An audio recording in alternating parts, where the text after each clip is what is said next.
सो आपको इन्हीं बेसिक कुछ किताबों और इन सब चीज़ों को याद रखने हैं। ये आपकी जिम्मेदारी है कि आप उसको याद कर लेते हैं। Let me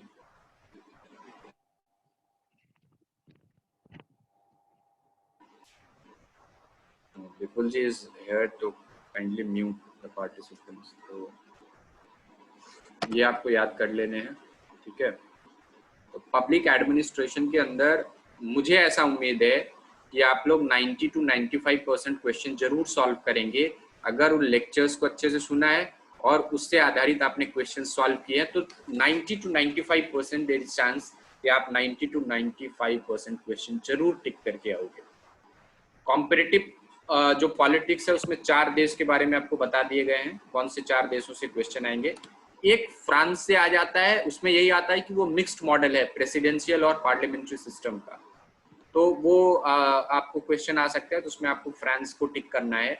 इसके अदरवाइज अमेरिका से लेके ब्रिटेन और फिर स्विट्जरलैंड और चाइना के बारे में जो क्वेश्चंस आए उनको आपको डील करना है। आप लोग फालतू का कभी कभी मैं देखता हूँ किसी एक क्वेश्चन पे एकदम डिस्कशन करते रहते हो, उस पर टाइम वेस्ट मत करो। किसी एक क्वेश्चन पे एक आंसर मिल गया, बस उसको खत्म करो, आगे बढ़ो।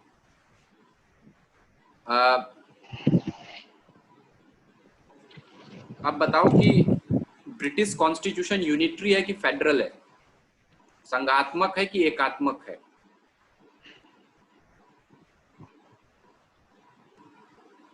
ब्रिटिश कॉन्स्टिट्यूशन के लिए किसने कहा है कि ये जजमेड कॉन्स्टिट्यूशन है? जजमेड।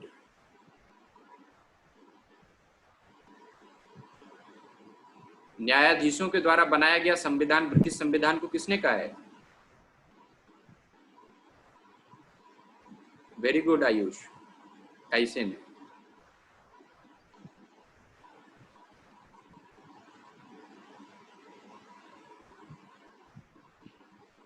किसने कहा है कि अच्छा, रूल ऑफ लॉ किससे संबंधित है? Rule of law is related to United Kingdom and which name is associated with rule of law के साथ कौन सा नाम एसोसिएटेड है इस व्यक्ति का? किसने कहा है कि British cabinet in parliamentary government cabinet is the hyphen that joins executive with legislature? व्यवस्थापिका को जोड़ती है विधायिका से, वो हाइफन है, किसने कहा है? बेजहॉर्ट ने। मदर ऑफ ऑल पार्लियामेंट कौन है? वन से स्पीकर ऑलवेज स्पीकर किसके बारे में कहा जाता है? इंग्लैंड में कोई संविधान नहीं है, there is no constitution in England, किसने कहा है?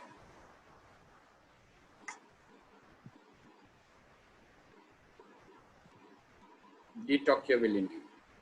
किसने कहा है कि ब्रिटिश पार्लियामेंट सब कुछ कर सकती है सिवाय एक पुरुष को स्त्री और स्त्री को पुरुष बनाने के, यानी कि the British parliament can do everything making women except making a women a man, a man a women. डी लोंग। संसदीय सरकार में मंत्रिमंडलीय उत्तरदायित्व की आड़ में नौकरशाही पनपती है। Under the ministerial responsibility bureaucracy thrives. Which statement is this? Ramsay mayor की स्टेटमेंट है। किसके पास कान होते हैं, आंख होते हैं, लेकिन जिह्वा नहीं होती है? Speaker of Commons.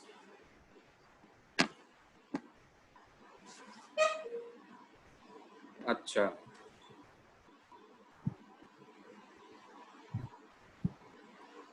Cabinet government को प्राइम मिनिस्टेरियल गवर्नमेंट किसने कहा है? आर.एच. क्रॉसमैन ने, है ना।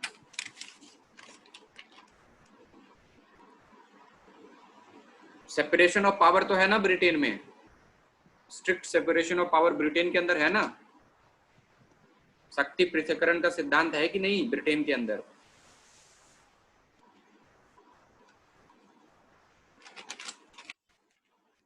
नहीं है। अच्छा,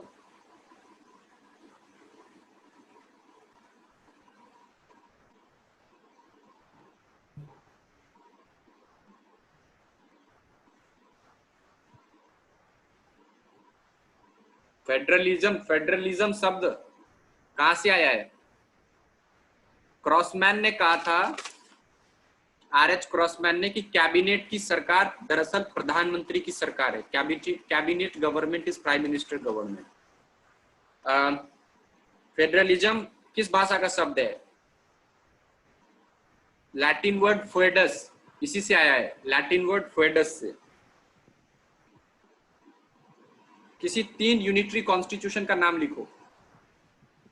right down the name of 3 unitary constitution. Be quick.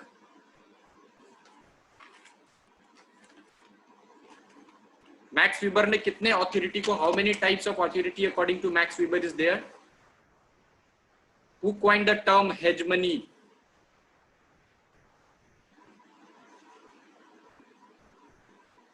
USA के अंदर क्या है? यूनिटरी है, फेडरल है? चाइना का नाम सुना है? तो व्हाट आर दोज 3? चाइना है, ब्रिटेन है। किसने कहा था कि history of all hitherto society is history of class struggle?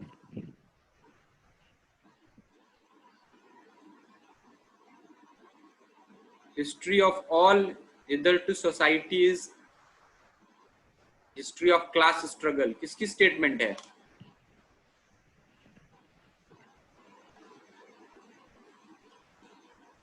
देखो, ये बुक है ना, कम्युनिस्ट मैनिफेस्टो, इसकी सबसे इपिक लाइन है, यहाँ पीछे भी लिखी हुई है कि the history of all existing society is the history of class struggle.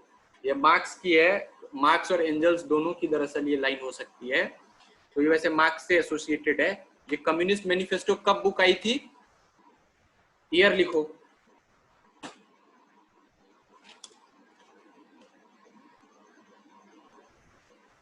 Who governs किसकी किताब है? Who governs. पावर इलाइट किसकी किताब है? सब भूल गए क्या? रॉबर्ट डेल की किताब है हु गवर्न्स। पावर इलाइट किसकी किताब है? सी राइट मिल्स की, है ना?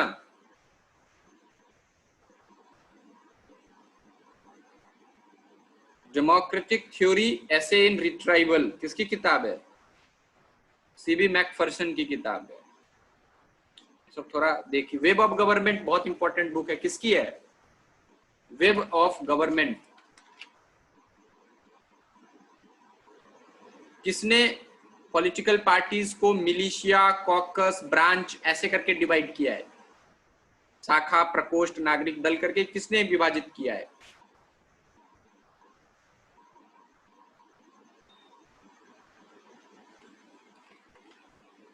वेरी। किसने कहा है कि दबाव समूह अज्ञात साम्राज्य का निर्माण करते हैं? Pressure group are anonymous empire. Whose statement is this?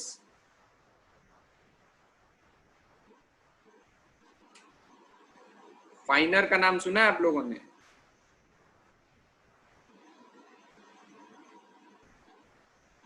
Ruling class किसकी किताब है? Ruling class. Mind and society किसकी किताब है? Who has written mind and society?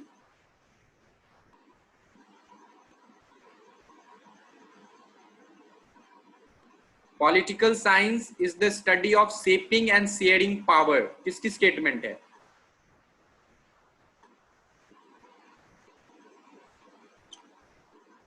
Circulation of elite किससे संबंधित है?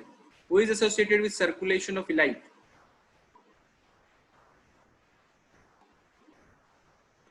आयरन लॉ ऑफ ओलिगार्की, गुटतंत्र का लॉ सिद्धांत, ये जो किताब है ये किस देश की राजनीतिक दल का अध्ययन करके मिचेल्स ने लिखा था? Which country has studied? German socialist party, Germany. चलो ठीक है, इतना रिविजन जरूरी था।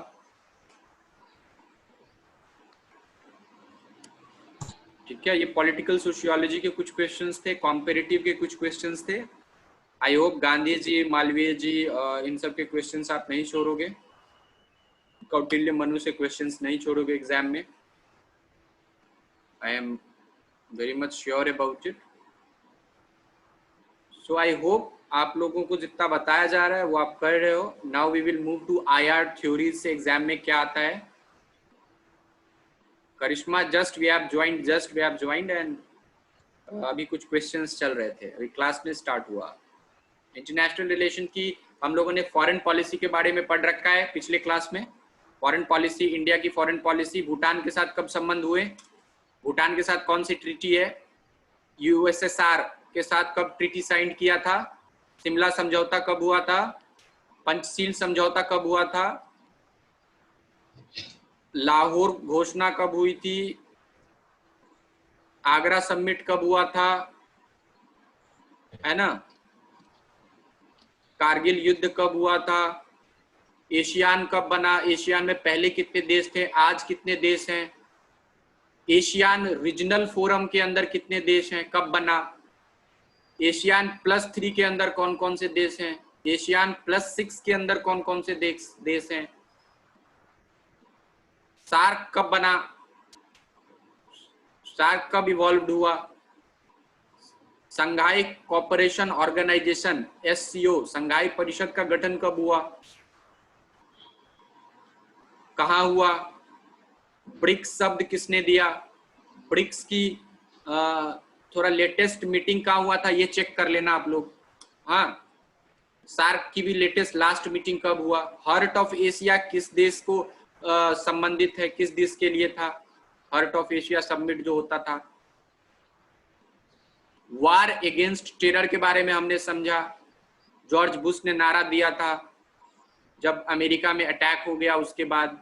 पाइवोट एशिया पॉलिसी किसकी है, कनेक्ट सेंट्रल एशिया पॉलिसी किसकी है, लुक ईस्ट पॉलिसी किसने दिया, उसको एक्ट ईस्ट पॉलिसी किसने बदला।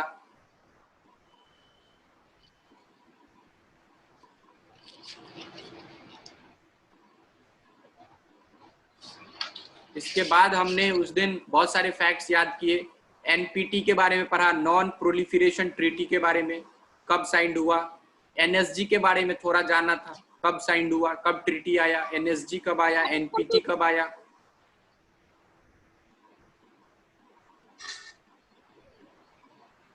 गुजराल डॉक्ट्रिन के बारे में हमने पढ़ा है, कब आया गुजराल डॉक्ट्रिन, गुजराल डॉक्ट्रिन किस चीज से संबंधित है, तो हमारे पड़ोसी देशों से संबंधित है। नेपाल से भारत की कौन कौन सी ट्रीटी है, महाकाली नदी की ट्रीटी है क्या, इंडो नेपाल फ्रेंडशिप ट्रीटी कब साइन हुई थी, भारत के द्वारा नेपाल में भूकंप आए गए मिशन का क्या नाम था।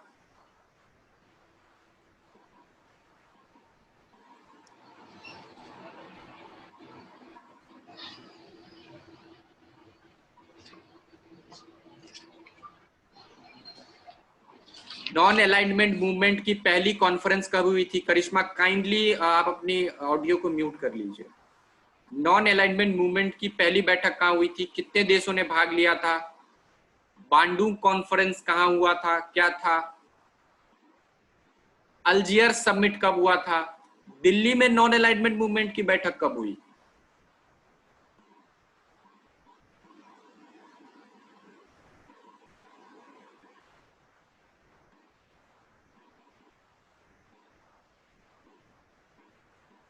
इजराइल से हमारे कब रिश्ते, वैसे इजराइल पूछता नहीं है, इजराइल से कब हमने डिप्लोमेटिक रिलेशन स्टार्ट किया, सुएज नहर का क्राइसिस कब हुआ था, सुएज क्राइसिस,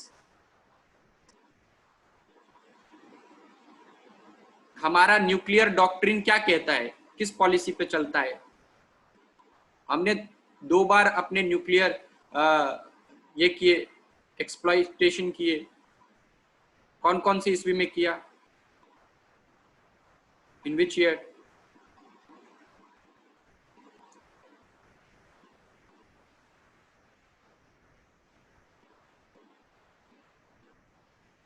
एक बार आप लोग थोड़ा ये जो बलालकोट, उरी, पठानकोट ये सब है, इसके बारे में भी थोड़ा जान लेना कि थोड़ा की डेट जनवरी में कब हुआ था, फरवरी में कब हुआ था, ये एग्जाम में हो सकता है पूछने, थोड़ा करंट अफेयर रिलेटेड।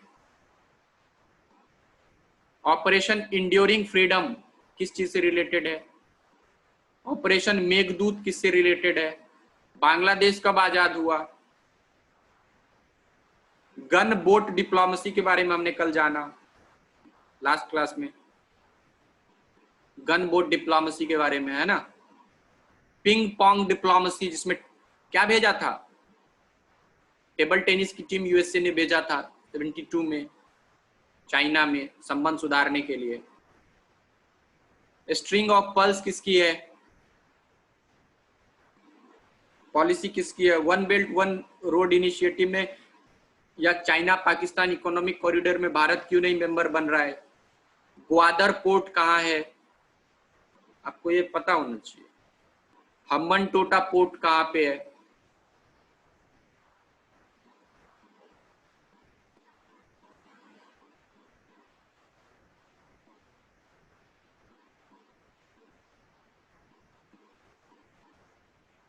ईरान की जो न्यूक्लियर डील हुई थी चाइना से, P5+1 में कौन कौन से देश थे?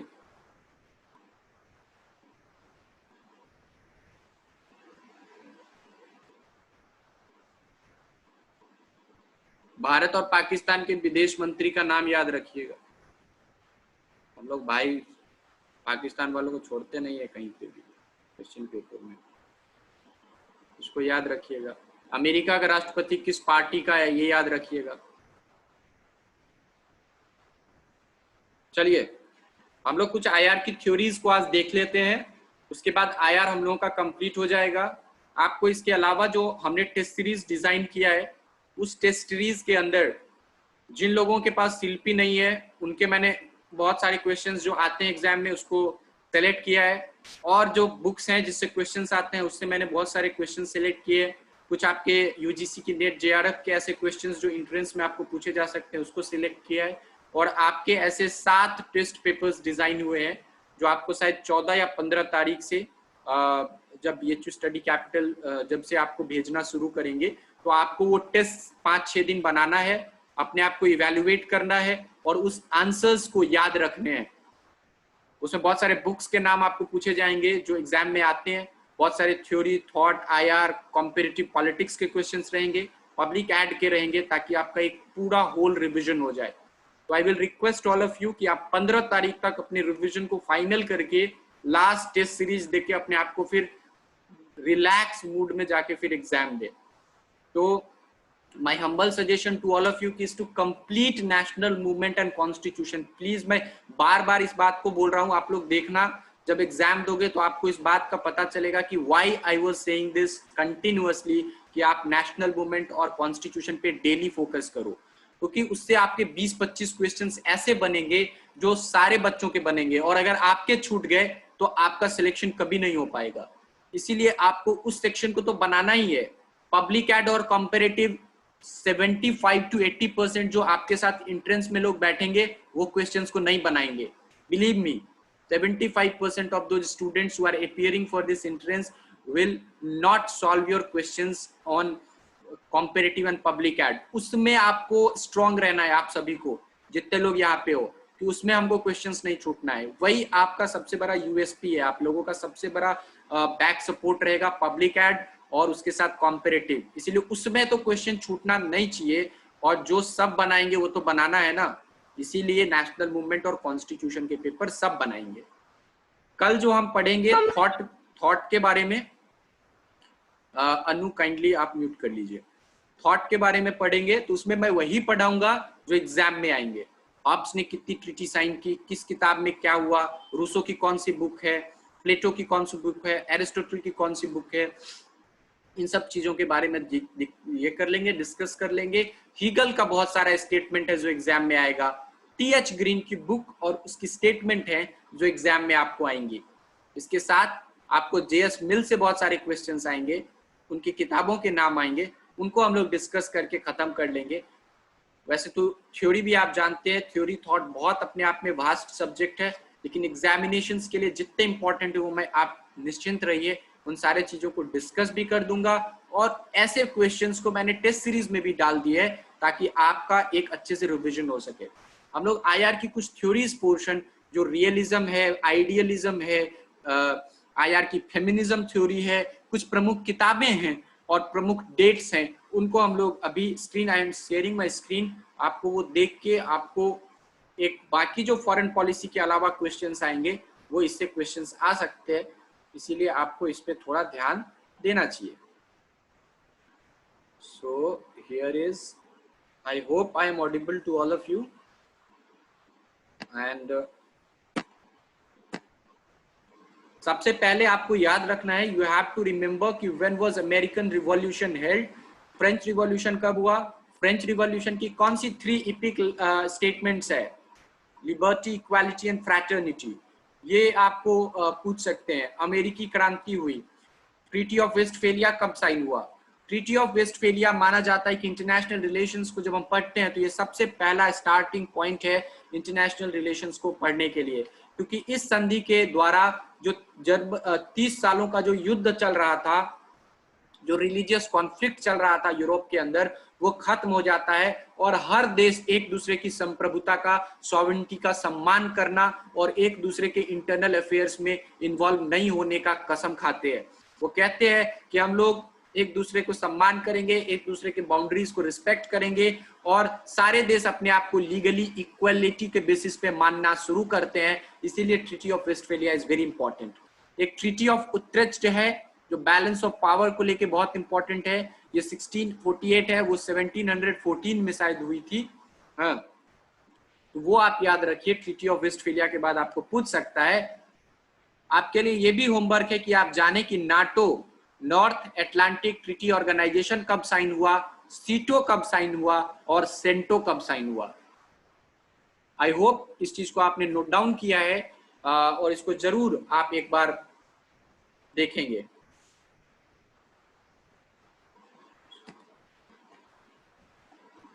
नाटो ट्रीटी कहां पे साइन हुआ था, यह भी क्वेश्चन आया था।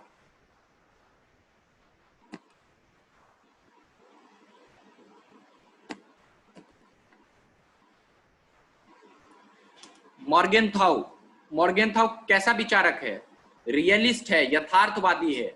अंतरराष्ट्रीय राजनीति के अंदर सबसे इंपॉर्टेंट है मॉर्गेनथाउ को पढ़ना। मॉर्गेनथाउ कहता है कि पूरी अंतरराष्ट्रीय राजनीति शक्ति और सत्ता का संघर्ष है, वो और कुछ नहीं मानता, वो पावर को सबसे सेंट्रल मानता है, हेंस मॉर्गेनथाउ। ये आपको याद रखना है, मॉर्गेनथाउ आए यानी पावर स्ट्रगल से, यानी कि शक्ति संघर्ष से हम उसको जोड़ देंगे। उसकी एक किताब है, बहुत फेमस किताब है, एग्जाम में आएंगे, पॉलिटिक्स अमॉन्ग नेशंस, राष्ट्रों के बीच राजनीति, 1948 की ये किताब आई है। अगर आप यथार्थवाद की बात करें तो ग्रीस का एक इतिहासकार है थ्यूसिडियस, उसने एक किताब लिखी थी हिस्ट्री ऑफ पेलोपोनेशियन वॉर। मुझे वो हॉलीवुड की फिल्म का नाम याद नहीं आ रहा है, देखिए अभी 300 करके कुछ फिल्म का नाम है, जो ग्रीस वहां पे जो एथेंस और स्पार्टास के बीच जो लड़ाई होती है, if any one of you remember the name of the Hollywood film, जिसमें एथेंस, स्पार्टा, ग्रीस, इन सब चीजों की वो किया हुआ है। तो उसी ग्रीक हिस्टोरियन थ्यूसिडियस ने पेलोपोनेशियन वॉर की इतिहास को लिखा और इसमें एथेंस, स्पार्टा और तमाम जो छोटे छोटे ग्रीक के सिटी स्टेट्स थे उनके बीच के लड़ाई को उसने चित्रण किया है, लिखा हुआ है।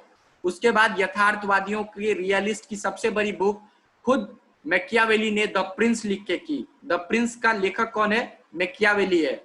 उसके बाद अगर आइडियलिज्म की बात करें, आदर्शवाद की बात करें जो यथार्थवाद से अलग है, तो उसके अंदर क्या है,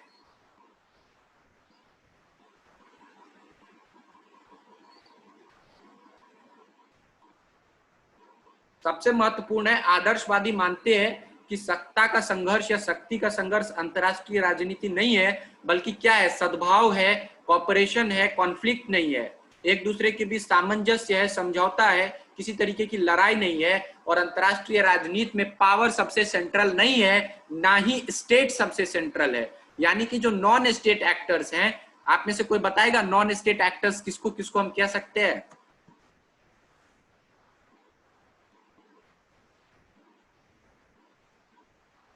एनजीओ का नाम आयुष ने कहा, सही है। जो एनजीओ है, जो इंटरनेशनल ऑर्गेनाइजेशंस है, जो छोटे छोटे मल्टीनेशनल कंपनीज हैं, सारे के सारे क्या है, स्टेट के अलावा हैं। Terrorism is also non state actors. खैर, that is negative aspects of the non state actor. तो आदर्शवाद कहता है कि सब कुछ बढ़िया है यार, ह्यूमन नेचर बहुत अच्छा है, ह्यूमन शांति चाहता है, युद्ध नहीं चाहता है। यथार्थवाद कहता है नहीं भैया, युद्ध चाहता है, शक्ति चाहता है, हम एक दूसरे पे प्रभुत्व चाहते हैं। ये क्या कहता है यथार्थवाद। रियलिज्म कहता है, आइडियलिज्म कहता है सब बढ़िया है, सब शांत हो जाएगा, अगर इंटरनेशनल ऑर्गेनाइजेशन होगा तो वो सारी चीजों के बीच